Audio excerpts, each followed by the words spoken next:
Bismillahirrahmanirrahim. Bismillahirrahmanirrahim. Ngawetan abdi ngaos kana ieu kitab Safinah kalawan nyebat asman Allah sifatna Allah Ar-Rahmani anu maparina nikmat ageung di dunia sareng di akhirat, sifatna Allah Ar-Rahimi anu maparina nikmat alit di akhirat tungkul. Alhamdulillah sadaya pujian wapat lillahi eta tetep kagungan Allah Rabbil alamin anu mangeranan sadaya alam. Wabihi jeung eta tetep ka Allah hungkul nasta'in wari nyuhungkeun pitulung abdi sadaya. Ala umuri dunia kana pirang-pirang urusan dunia wadini jeung kana pirang-pirang urusan agama.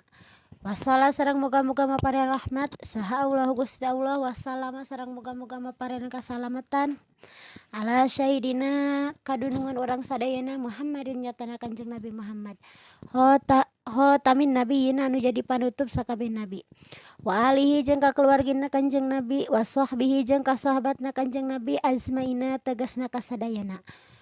Wala haula jeung teu daya teu upaya wala quwata jeung teu aya kakuatan illa billahi angin pitulung Allah al ali anu maluhur al adimi tur anu maha agung wallahu a'lam bishawab.